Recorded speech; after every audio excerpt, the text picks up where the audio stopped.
Let's now cross to Mustafa Barghouti, who joins me live from Ramallah in the occupied West Bank. He is the Secretary General of the Palestinian National Initiative.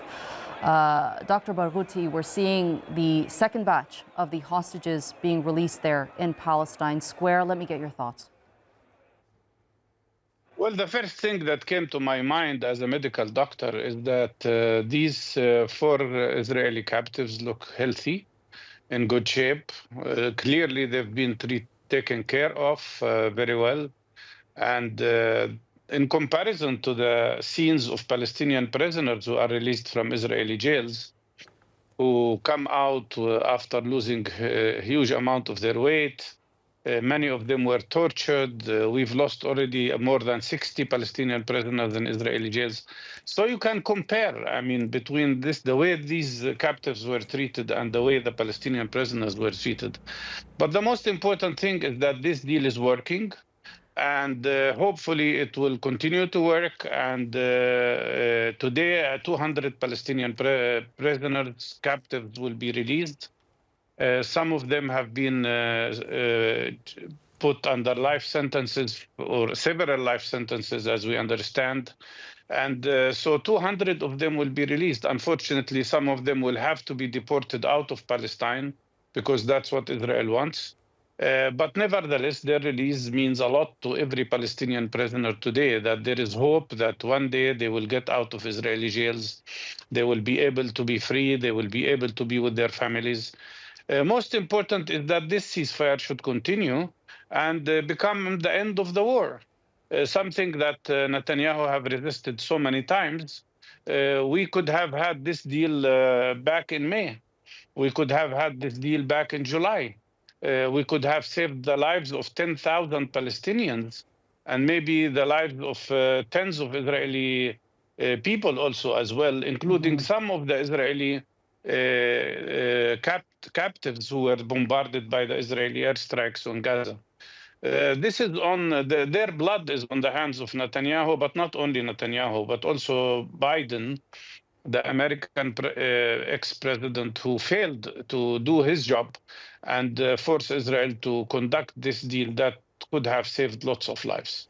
When they had agreed to the ceasefire deal, I remember reading a statement from UNICEF saying that if they had agreed to this deal just 2 weeks earlier, 120 Palestinian children would have been saved. 120 Palestinian children were killed because they reached this agreement 2 weeks later than, all the times that they had, the opportunities that they had to reach this deal. You mentioned the difference in the state of health compared to the hostages in the Palestinian prisoners. I can't get the image of Khalida Jarrar out of my head. She's a Palestinian politician that was released on Sunday during the first batch of release of Palestinian prisoners. When she had been arrested, she had pitch black hair. When she was released, her hair had gone all white. I do understand that she was held in solitary confinement for months on months. Talk to that a bit to us, Dr. Barghouti, on how these Palestinian prisoners are being treated in these Israeli jails. Well, yes, Khalida Jarrar is a good example of how the Israelis treated the Palestinian captives. She was arrested without charges. She didn't know why she was in jail. Her lawyer didn't know why she was in jail, and they extended her 6 months arrest one time after the other. And then she was put in solitary confinement, as you say, under terrible conditions. I met her, of course, after she was released. She's a dear friend, and she's a civil society activist. She's not a military person, but she was horribly treated. And she, as I know, suffers from certain diseases, including hypertension and something that affects her immune system. And still, she was put in a cell that was only 1 meter by 1.5 meters with a bathroom inside. And they closed all the windows, all the passages of air for her. She told me that at certain nights, because she felt she lacked oxygen, she had to lay down on the ground and try to breathe from below the door of the cell that she was in. The way they treated her was horrible, but that's an example of how all Palestinian prisoners were treated. I met many other Palestinian prisoners who told me they were starving all the time. They were in jail. These are the measures that Ben Gvir introduced to Israeli jails. And many of them were badly tortured. Many of them were badly beaten. Many of them lacked covers. They were not allowing the Palestinian prisoners to have more than one dress. I mean, no more than one underwear, for instance, and for months. And they were not allowed to have proper hygiene, like having proper showers on time. Horrible, horrible. And you compare that with the way these Israeli captives were kept, although the people who were holding them were suffering from continuous Israeli bombardment. I'm sure they were hiding in so many different places, but they made sure that the Israeli prisoners remain in good health and good shape. And that makes me proud of our people as Palestinians. And it makes me proud of the fact that Israel could not break the Palestinian people in Gaza, and that Netanyahu has failed in achieving all his goals. He couldn't eradicate Palestinian resistance. He couldn't eradicate Palestinian well. He couldn't enforce the ethnic cleansing. Today is a historic day in this struggle because hundreds of thousands of Palestinians will finally be able to go back to the places they were displaced from in the north. And that means that the Israeli original plan, which was declared, it wasn't hidden, about ethnic cleansing of the Palestinian people have failed, and have failed drastically. What's your analysis of what we've been seeing happening in the occupied West Bank over the last 5 days since that ceasefire went into effect? We've seen Israel conduct very aggressive raids across the occupied Palestinian territory. Well, while there is a ceasefire in Gaza, Israel is conducting a war on the West Bank. And that's something that Halevi, the chief of staff of the Israeli army, declared. He said, we have a war, and we're now transferring the war to the West Bank. Jenin camp is now subjected to horrible treatment. People are ethnically cleansed. Israel is trying to force every family in Jenin camp to get out of their homes. They are burning homes. They are destroying houses. They already killed so many Palestinians there and in the surrounding villages. And that military action in the West Bank does not include only Jenin refugee camp. It actually also includes many Palestinian other villages. And they are bombarding, they are using their military arsenal against civilian population, basically, of the West Bank. It's not an army attacking an army. It's an Israeli well-equipped army attacking Palestinian civilians everywhere and using war tactics against people who are under their military occupation. This is another violation of international law. It's another crime that the Israeli government is committing now in Palestine. Moving forward, Dr. Barghouti, we're expecting, again, at least 200 Palestinian captives to be released from Israeli jails. On Sunday, it took hours.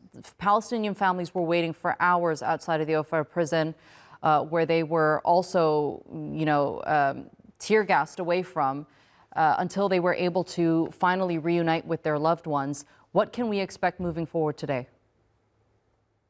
Well, 200 Palestinian prisoners have to be released, and of them, 120 are with life sentences and 80 others with long-term sentences. And the unfortunate thing is that Israel insists on deporting many of these captives, Palestinian prisoners, and forcing them out of their land. So they will not be able to go to their families as the Israeli captives will. They will not be able to go to their towns, to their cities as the Israeli captives will. And that's, of course, a painful thing. But nevertheless, the fact that they are released gives hope to every Palestinian prisoner. We are talking about since October 7th, Israel arrested no less than 16,000 new prisoners. And we have thousands of prisoners today in Israeli jails. Many would be jailed till the end of their life. Now, this exchange of prisoners gives them hope that even those who will not be released today or tomorrow will still have the chance to be released eventually. And that hope is very important. Right, we're expecting 1,900 Palestinian captives to be released in phase 1 of the ceasefire deal, more to be released in phase 2. But will phase 2 happen? Are you hopeful? Yes, we are hopeful, and that depends on one country, the United States of America. If Netanyahu is very selfish, and now he's frightened, and he has cowardly behavior always. He cares only about himself, and to keep his government, he could for sure go back to war. But I hope that President Trump will sustain the pressure that he exercised on Netanyahu, something that Biden failed to do, and that we will see an end of the war. We don't need this war. We don't need any more wars. And what we need is not only ending the war in the Gaza Strip, but also in the West Bank, because now we are subjected to another war in the West Bank. We have 900 military checkpoints now, cutting the West Bank into pieces. Our people cannot travel from the north to the south, from the south to the center. People who are sick cannot go to hospitals. People cannot go to their jobs, to their work. Farmers cannot farm.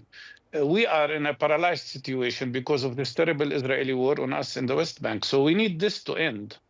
But also we need a political process. Time has come to deal with the core issues here, with the root problems of what we live in. And that is the Israeli illegal military occupation of Palestinian people, the system of apartheid that we have been subjected to, the oppression that we've been suffering from for 78 years or 77 years, the fact that so many of us are Palestinian refugees who are deprived from the right to go back to their hometowns and their villages. This has to end. The root cause has to be treated. And that means ending the Israeli illegal military occupation of Palestinian land. Dr. Mustafa Barghouti, thank you so much for being with me here on TRT World and sharing that analysis with us.